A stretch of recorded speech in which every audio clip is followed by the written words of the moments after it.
Welcome to FRC Media News for Thursday, February 14th, 2019. I'm Keith Tebow. Fall River Police is investigating a fatal stabbing. Candidates in the Fall River special recall election continue to engage voters. And we have details of a cool event at the city's public library for the school vacation week. Fall River Police and the Bristol County District Attorney's Office is investigating a fatal stabbing in the city late last night. Police say 17-year-old William Wheeler was found stabbed on the floor of an apartment on 96 Fountain Street. Wheeler was transported to Rhode Island Hospital, where he died a short time later. No arrests have yet been made, and the investigation continues. An audit of the Bristol County Sheriff's Department has unveiled that over $300,000 was not transferred from the sheriff's account back to the Commonwealth. The money is part of a reimbursement for work performed by the Sheriff's Office on behalf of the Immigrations and Customs Enforcement Agency for a period between 2015 and 2017. Sheriff Tom Hodgson says he accepts the findings of the report and corrective measures have been undertaken. The Fall River mayoral recall election is less than 4 weeks away, scheduled for Tuesday, March 12th. Board of Elections Chairperson Kelly Susie Young says next Wednesday, February 20th, is the last day for residents to register to vote to take part in that recall election. On that day, the Board of Elections office will be open until 8 p.m. Susie Young also tells FRC Media News the order of the names that will appear on the ballot. So the order is the question on the ballot. Is it for the recall of Mayor Jazel Correa II or against the recall of Mayor Jazel Correa II? After that, there's the list of candidates. Mayor Correa is the first candidate in position, and then the rest of them go alphabetically, the last four. And what about the charter? Well, the charter under the recall position at section 8.5, it doesn't mention anything, so we have to follow state law. Which means? Which means it goes alphabetically and incumbents go first. Do some people disagree with that? I think so, yes. I've heard, like stories people have called, but we have to follow precedent and what the state law is, because there's nothing in the provision that says anything different. As the Board of Election continues to get ready to hold that recall election, candidates for mayor, including incumbent Mayor Jazel Correa, continue to reach out to voters. FRC Media News caught up with mayoral hopeful Erica Scott Pacheco in downtown Fall River earlier this week. I've had teams outdoor knocking. I was in Ward 9. We had some teams in Ward 9 and Ward 1 on Sunday, and it was great because I heard from so many voters, talked to over 120 voters overall, and I would say that about 80% of people are for the recall and don't really know who they're voting for, and so it's really a pleasure meeting voters, getting my platform out there, and hearing concerns. I heard from people even who were opposed to the recall but acknowledge it's happening and still want Jazel Correa out. I heard a lot of people say he should just step down. We wouldn't be having to pay for a recall. But that's where we're at right now, and so it's just a good opportunity for me to get my platform out there and meet voters. And what's your feeling about the recall election?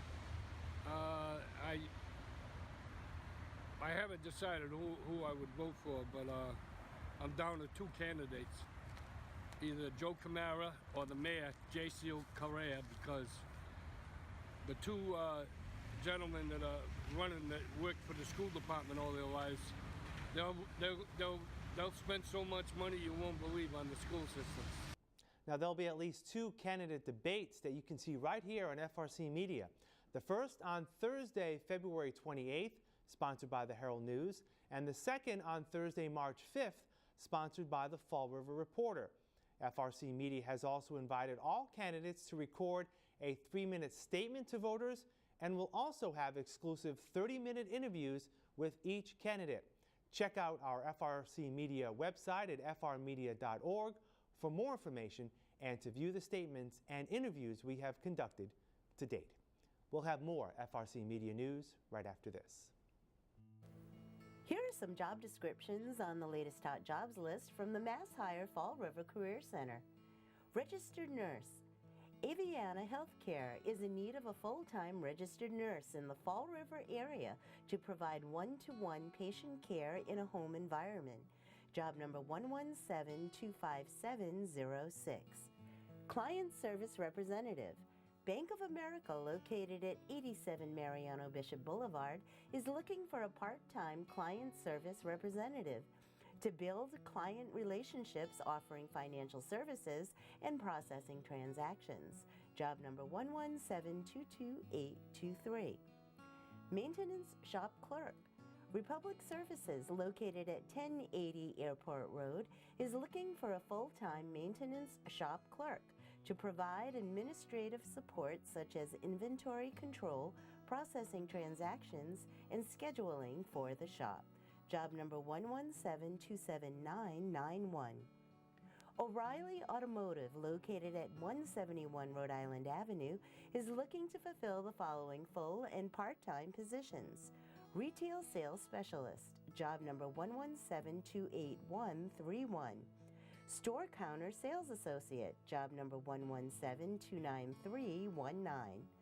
South Coast Health System, located at 363 Highland Avenue, is looking to fulfill the following full and part-time positions. Security Officer, job number 117-27174. Physical Therapist Assistant, job number 117-27155.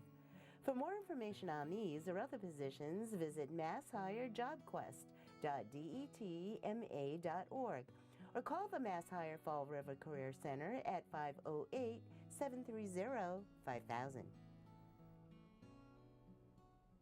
Welcome back to FRC Media News.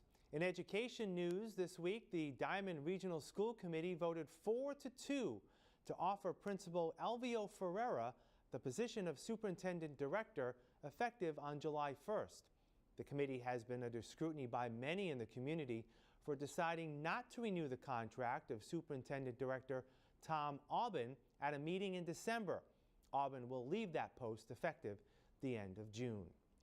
Fall River Superintendent Matt Malone is looking to hire 65 additional employees as part of his projected fiscal 2020 budget. At a school committee meeting on Monday, Malone outlined his proposed $160.6 million spending plan, which is $11 million higher than this year's budget. Along with the new hires, Malone is also looking to spend 30% more on school supplies and materials. The school committee will be approving the new budget later on this spring. St. Anne's Hospital will be the site of an American Cross blood drive next Tuesday, February 19th.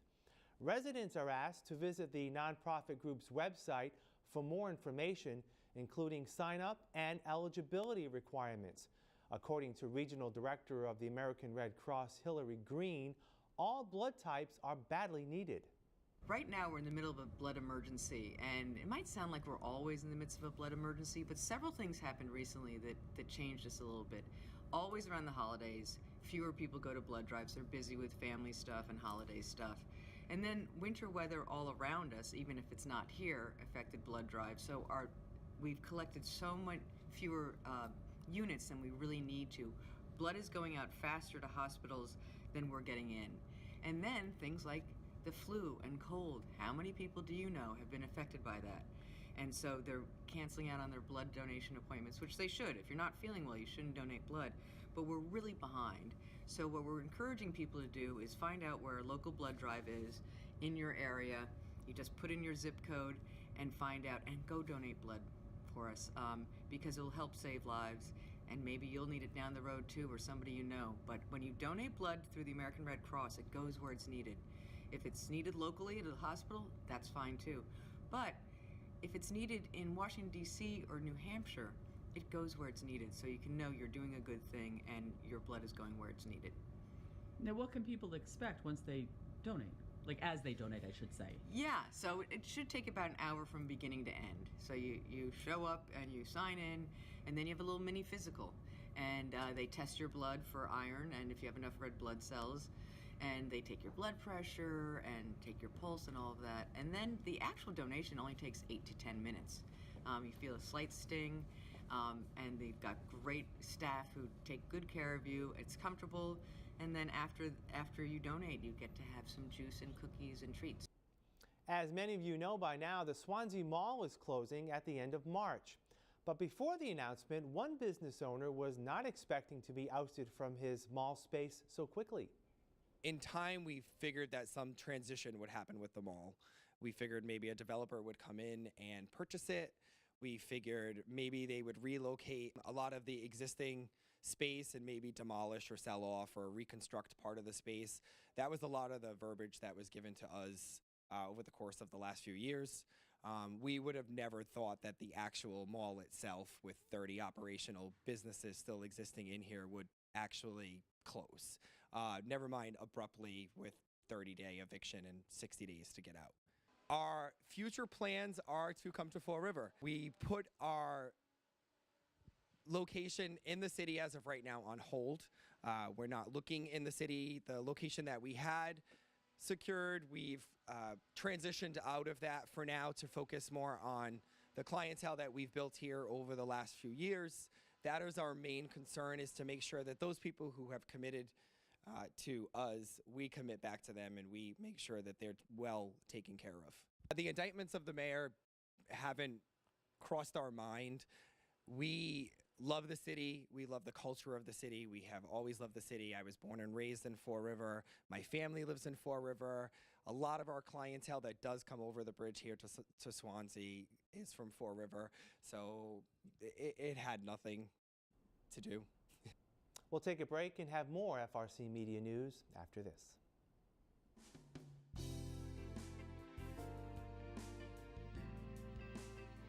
Hi, welcome to Hot Dogs and Cool Cats. Today we have Miss Claudia here. Claudia, as you can tell, she's a beautiful black cat, about 3 years old. She's just been spending some time exploring the room. She's a very sweet cat, as you can probably tell. She was actually an owner surrendered to us. Sadly, her previous family could no longer keep her. But as you can tell, she's very well adjusted. I'm sure she would do very well in your home. She did live with other cats previously. So if you have existing cats, that's not a problem at all. Definitely a very mellow cat. So if you have children, that sort of thing, I think she'd do quite well with them. She may do well with dogs. I can't say for certain, but we can certainly figure that out if you have a canine friend in your home. So if you'd like to meet Claudia, you can come on down to 300 Linwood Street here in Fall River, Massachusetts at Forever Paws Animal Shelter. Hi, welcome to Hot Dogs and Cool Cats. Today we have Tybalt. He's about a 3-year-old Cairn Terrier. He does get along with other dogs. For the most part, he's pretty calm. I mean, he's a little terrier, so he does get his burst of energy. He does good with walks, but he's very content just sitting right on the side you or sitting right on your lap. So if you want to come down and meet him at Forever Paws, we are located at 300 Linwood Street, Fall River, Massachusetts. And come meet Tybalt.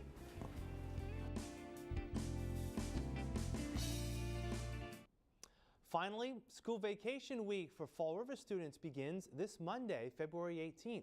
While there are a number of activities planned for youngsters throughout the city, there's a cool event happening at the Fall River Public Library. Here's more. Well, one of the highlights for school vacation week is the upcoming Snowball Follies. And if you like snow and snowball and balls and think it's cool, well, you've got to come by the Fall River Public Library Wednesday, February 20th at 11 o'clock. We have all sorts of games and activities and things to explore, like a giant igloo behind me during the Snowball Follies. Crafts and prizes you can win. You can take a guess at how many water jugs make up a giant igloo behind me and win a great prize.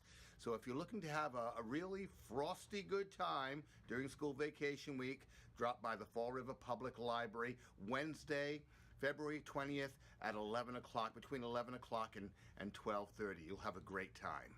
At the library, we really like recycling things. Whatever we can get our hands on and turn it into something else, we do. And in this case, we decided to build this beautiful, gigantic igloo in back of me. It is made out of entirely water jugs. It took 3 weeks to build it, and people just brought in their used water jugs, washed out water jugs to us, and we assembled this igloo behind us. We've been having a good time with it. Families have been going inside, reading to their kids. Kids just run in to explore it. It's really pretty cool. So if you're in the neighborhood, drop on by and check out our water jug igloo. We're also having a contest. We'll be announcing the winner on February 20th at 12 o'clock. Come in anytime between now and then and take a guess at how many water jugs make up the igloo behind me. Some kids are actually trying to count them. It's a tough thing to do, but you can just come by and take a guess if you like.